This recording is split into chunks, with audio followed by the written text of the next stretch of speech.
हुई। नमस्कार दोस्तों, मैं हूं आपके साथ में कैलाश जो कि आप देख रहे हैं सफलतम आईएएस पीसीएस क्लासेस। दोस्तों, मेंस आंसर राइटिंग की सीरीज में आज हम अध्ययन आपके सामने जो लेके आए हैं वो प्रश्न आपके सामने दिख रहा है। इस प्रश्न को आप समझते हैं पहले कि आखिरकार प्रश्न को किस प्रकार हल करना है। 150 शब्दों में अपने को आंसर लिखना है और आपको ये पता है कि पहले प्रश्न में इंपॉर्टेंट जो फैक्टर है उनको हम पहले डिनोट कर लेते हैं क्या है। जैसे उष्ण कटिबंधीय चक्रवात से आप क्या समझते हो? तो पहले हम उष्णकटिबंधीय चक्रवात की परिभाषा से शुरू करेंगे। इसके निर्माण की दशाओं का वर्णन करते हुए उसके प्रभाव का वर्णन कीजिए। मतलब क्वेश्चन 3 पूछे गए। पहला क्वेश्चन उष्णकटिबंधीय चक्रवात के बारे में है, दूसरा दशाओं के बारे में वर्णन और तीसरा प्रभाव के बारे में संक्षिप्त वर्णन। 20 या 30-40 शब्दों में हमें इसे पूरा करना है। तो दोस्तों आ जाइए, हम स्टार्ट करते हैं। अब ये किस प्रकार की उष्णकटिबंधीय चक्रवात, पहले हम चक्रवात की परिभाषा से स्टार्ट करते हैं, या हम ऐसा भी कह सकते हैं भाई ऐसे चक्रवात ऐसे चक्रवात जिनका निर्माण जिनका निर्माण जिनका निर्माण 5 डिग्री से 30 degree north west south, north अधिकतर उत्तरी गोलार्ध में होगा, लेकिन हम दोनों लिखें नॉर्थ साउथ अक्षांशों के मध्य, नॉर्थ साउथ अक्षांशों के मध्य अक्षांशों के मध्य के मध्य के मध्य होता है के मध्य होता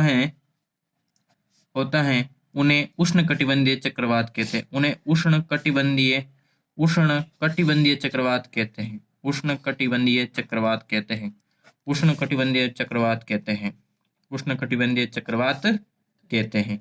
ये लिखने के बाद में आपको जैसे उदाहरण देने होंगे, जैसे इसमें आप लिखोगे हरिकेन, टाइफून, ये आदि आते हैं। अब इनको हम यहाँ समझा दिया भाई क्या है। देखो दोस्तों, ये क्या होते हैं कि चक्रवात की जैसे आप डेफिनेशन देते हो कि ये निम्न दाब वाले केंद्र के चक्रीय प्रणाली वाले होते हैं, तो इसको आप हम मतलब ऐसे समझा सकते हैं। लेकिन हमने ये बता दिया, अब ये काफी है, क्योंकि हमें मतलब आगे की दशाओं पर भी ध्यान देना है।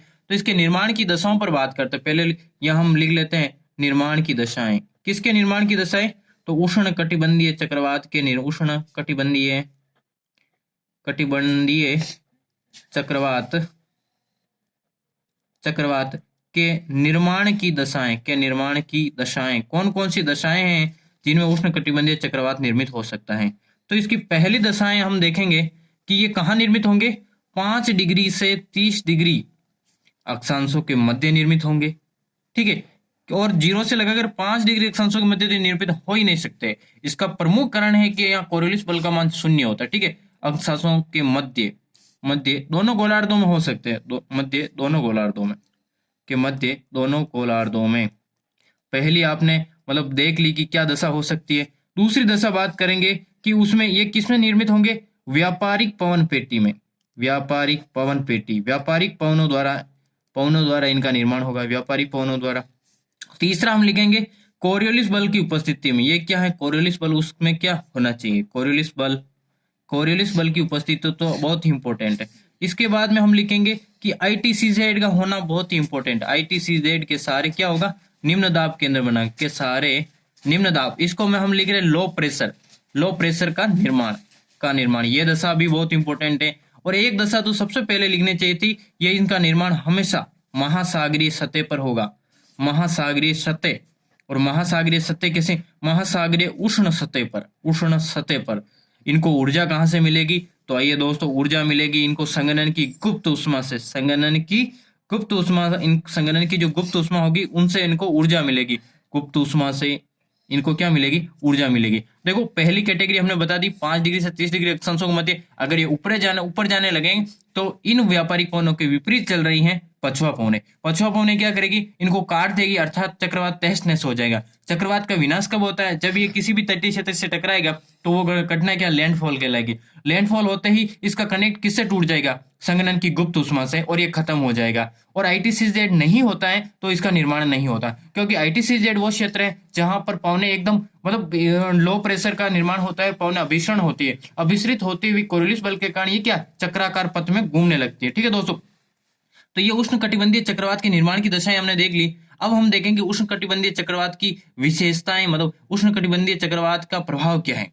लिख लीजिए प्रभाव में सबसे पहले हम क्या कहेंगे, पहला प्रभाव होता है कि ये बहुत विनाशकारी होते हैं। क्या होते हैं? विनाशकारी प्रकृति के होना, विनाशकारी प्रकृति का होना, प्रकृति, विनाशकारी प्रकृति।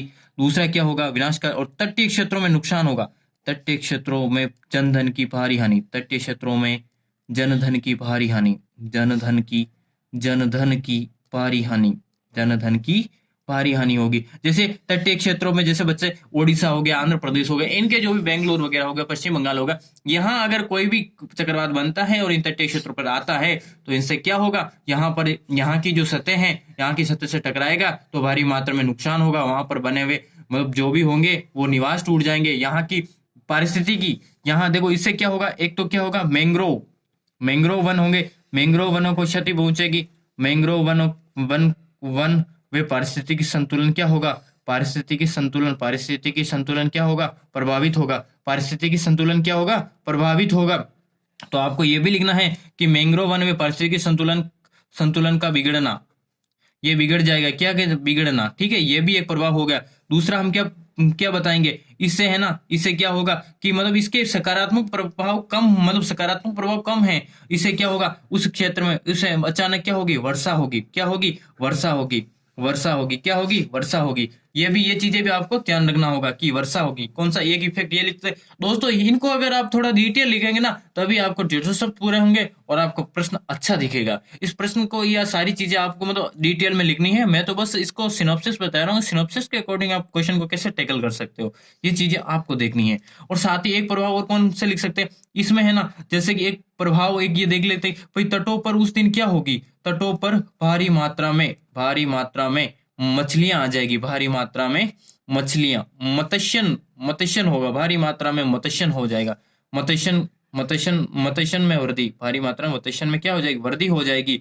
लेकिन ये सारे क्या है? ये पर्यावरण को प्रदूषित कर रहे हैं, संतुलन का बिगाड़ रहे हैं। वर्षा होगी और उन क्षेत्रों में क्या होगी? उन क्षेत्रों में अगर वो आ रही है तो वहां का संतुलन बिगड़ जाएगा। ये सारी चीजें आपको दिखानी है। तो ये चीजें लिखने के बाद में आपको क्या एक निष्कर्ष देना है। निष्कर्ष हम कैसे लिखेंगे? निष्कर्ष हम जैसे यहाँ से अगर हम लिखना चाहें तो हम लिखेंगे कि जैसे कि अभी हाल ही में जैसे बंगाल की खाड़ी में एक चक्रवात आया जिससे ये घटना घटित हुई, जिससे भारी मात्रा में नुकसान हुआ। ये भी हम दे सकते हैं। इसकी प्रकृति के बारे में बता दिया, लेकिन आपको ऐसे ही लिखना है। आप सोच रहे होंगे ये 150 शब्द नहीं हुए, लेकिन इसको आप थोड़ा और विस्तृत करोगे 10-10 शब्द, तो मुझे लग रहा है 250 शब्द भी हो सकते हैं। तो ये परिस्थिति आपको डेवलप करनी है। इसी के साथ में दोस्तों मैं नेक्स्ट वीडियो में आऊंगा जल्द ही।